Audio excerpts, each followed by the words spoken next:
still the first orbit when we look down at ace-queen offsuit in the under-the-gun straddle. The big blind raises to 120. We're mostly supposed to be 3-betting. Instead, I call. Maybe we can connect with a board that the big blind wouldn't necessarily expect us to connect with. He'll make some bluff attempts. We're heads up in position once more. The flop comes 10-3 deuce rainbow. Not exactly what we were looking for.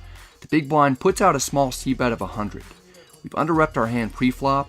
When that's the case, I'm not in a rush to find reasons to fold. I call. We've got 2 overs and a backdoor Broadway draw, as well as a backdoor wheel draw. The turn is the king of hearts. It's a card that's generally going to connect better with the pre-flop aggressor's range, though we pick up a gutter. The big blind is going to continue repping a big hand. He bets 360.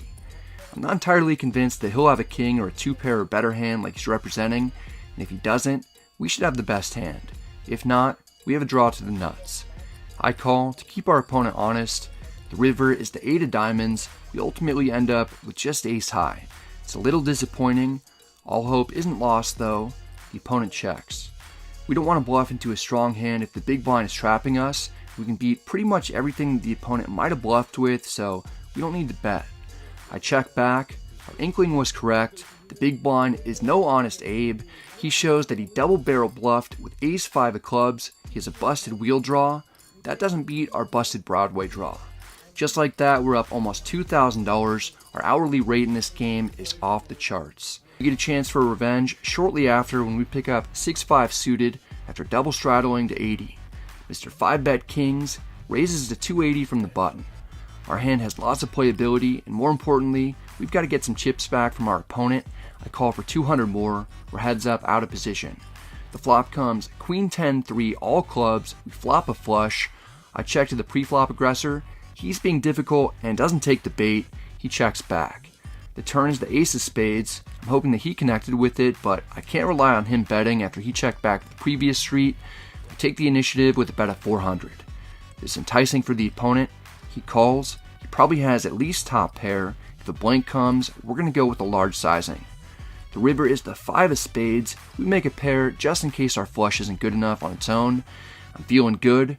There's a small chance that the button got tricky and checked back the flop with the ace-high flush, but it's not very likely. We've essentially got the nuts the way that this has been played. I go with over a pot-sized bet of 1,500.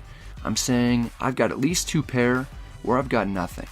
The opponent often plays in way bigger games than the one that we're currently in. 1,500 doesn't mean much to him. He makes the call. We deliver the news that we flopped it and got a terrific run out. Our hand is the winner. We take down a pot of several $1,000s. We're running good and getting paid. It's a great combo for success. Once again, it's bomb pot time. We've got 10-7 of hearts in the cutoff. 7 players put in 100 pre-flop. The flop comes king 6-4 with 2 hearts. We've got a flush draw with a backdoor straight draw. Our recent nemesis has added on for 50,000 more. He's got about 60,000 in front of him. And he bets 200 into the table.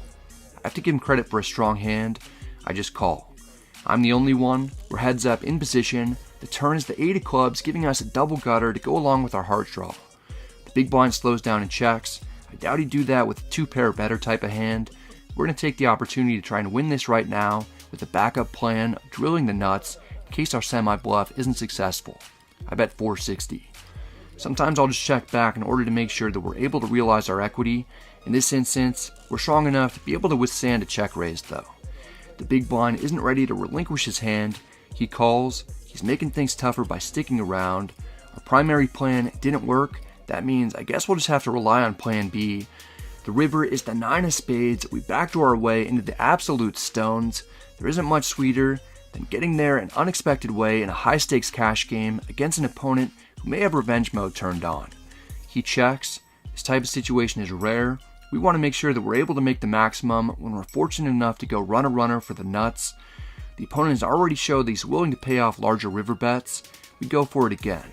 This time, I make it 2,200. The opponent should call if he has any 2-pair or better hand, and they get curious and call if he has top pair as well. It's possible. He learned his lesson after we showed him the flush though. 5-7? Okay, give you. Not quite. It's a little bit better. The nuts. We don't get paid off, but we still win a nice pot. We're up over 4,000 in about 2.5 hours of playing. Poker is an easy way to make an easy living. Well, at least when you've got God mode activated. We get pocket aces in the under the gun straddle. We've been moved to a new table. We're no longer in the high stakes area. We're in the main room, but it looks like our good fortune remains unchanged. My friend has a final table that starts at 10 a.m., which I'm looking forward to sweating, so I'm planning on leaving soon. Winning one more nice pot before I head out would be a great way to cap off the session. Our nemesis that we battled with in the last several hands is in the hijack. He raises to 120. He may not like me much at the moment. I like him a lot though. He just keeps teeing it up for us. I 3-bet to 400. The opponent's stack is halfway to the 6-figure mark, and I don't mean that he has a 3-figure stack. He has a giant stack. He makes the call. We're heads up, out of position. The flop comes King 10-7 rainbow. It's fairly innocuous, not a whole lot to be concerned about. I downbet to 300. There's no quick decision from the opponent. He appears to have at least a piece of the flop. He gathers chips, then ultimately calls. Could have a king, maybe he has queen jack or a smaller pair with some backdoor draws. The turn is the 8 of spades. Some unlikely straights get there, and there are 2 spades on the board now. I don't want this pot to get too big. I check for pot control purposes. If we get a check back, we'll know that we're in the lead and we can make a large bet on the river if it's a blank. It won't be quite that simple for us. The opponent bets 700. It feels like he just has a king, or maybe he's taking a stab at some sort of semi-bluff like we did previously with 10-7 of hearts on the turn. It's important to note that the ace of spades is unaccounted for, so we might be up against a flush draw or a combo draw of some sort. I call, which really caps our range for the most part. We'll rarely have 2 pair or better when we check call turn. The river is the 5 of hearts. It's pretty much a blank. I check again. The opponent is contemplating what to do and he's taking his time. Eventually, he puts out a gigantic bet of 4,000. There's a gross spot. I don't think the river changed anything, and the opponent only bet 700 on the turn with a lot of draws present. The spade draw missed, and so did the Broadway draw. Like I mentioned earlier, our hand is capped at 1 pair, so we pretty much got the best hand that we'll have. Given how we've played this, with just a small bet on the flop and a check call on the turn, our rockets are somewhat under-repped. Could the opponent have ace-king and think that he's got the best hand or that we're chopping? If we can beat his bluffs and potentially a value hand like that after playing a bit passively post-flop, we don't want to be too quick to fold. I'm not loving it, but I'm not letting it go. 30 hands, nice hand, nice hand. The opponent makes the maximum from me after flopping a monster. Just like that, minutes before I was planning on getting up, our profit gets completely wiped out and I'm now down 2,500. Poker's not an easy way to make a living after all. Stay in school, younger viewers. This one's painful. Looks like I'll be a little late to my buddy's final table. I've got some money to win back. Next we've got King 8 suited on the button and a double straddle. I raise to 200. The big blind is an aggressive player. He 3-bets to 940. It's standard for players, particularly in the small blind or big blind, to 3-bet a wide range over a button raise to deter players behind them from calling in the straddle, and in this case the double straddle. 3-betting gives them an opportunity to win the pot without seeing a flop. It builds a big pot when they're able to make strong hands. This may be surprising to some viewers, but King 8 suited could be the best hand. We'll be mixing in calls and folds with it. Against someone who 3-bets at a higher frequency, like in this instance, I'm more likely to stick around. I call, we're heads up, the flop comes ace-4 deuce with 2 clubs. Well, we just torched $940 with that call. If the opponent breathes on this, we're out. He could have 3-bet pre-flop with any suited ace and a number of good offsuit aces. I expect him to have at least top pair pretty often. The big blind goes with a check. Maybe he has a middle or high pocket pair and doesn't like seeing the ace out there. Maybe, he's got top set.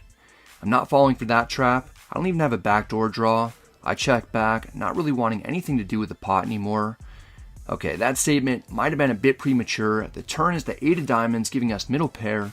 It's just enough of a piece to potentially cause us to lose piles of money as the opponent bets 1,000. It's the old delayed c-bet.